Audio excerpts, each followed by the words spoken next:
Malaysia ஒரு வெப்பமண்டல நாடு, எனவே எப்போதும் மழை பெய்யும். இதற்கு சில முக்கிய காரணங்கள் உள்ளன.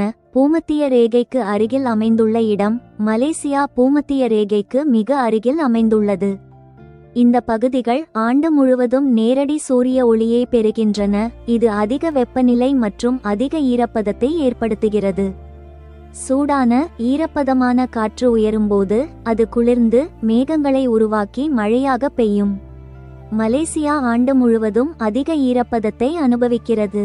காற்றில் அதிக நீராவி இருப்பதால் மழை பெய்யும் வாய்ப்பு அதிகம். பருவமழை. மலேசியாவில் 2 முக்கிய பருவமழை பருவங்கள் உள்ளன. வடகிழக்கு பருவமழை நவம்பர் முதல் மார்ச் வரை.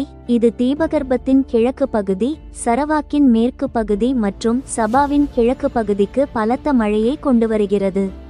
தென்மேற்கு பருவமழை மே அல்லது ஜூன் முதல் செப்டம்பர் வரை. இது முக்கியமாக சபாவின் தென்மேற்கு கடற்கரையை பாதிக்கிறது. சூறாவளி மற்றும் இடியுடன் கூடிய மழை. மலேசியாவில் அவ்வப்போது இடியுடன் கூடிய கனமழை பெய்யும். இது பொதுவாக பிற்பகல் அல்லது மாலையில் நிகழ்கிறது. காலநிலை மாற்றம். சமீபத்திய ஆண்டுகளில் காலநிலை மாற்றம் காரணமாக மலேசியாவில் கனமழை மற்றும் வெள்ளத்தின் தீவிரம் அதிகரித்துள்ளது. இந்த காரணங்களால் மலேசியா ஆண்டு முழுவதும் வெப்பமான மற்றும் ஈரப்பதமான வானிலையையும் அடிக்கடி மழைப்பொழிவையும் அனுபவிக்கிறது.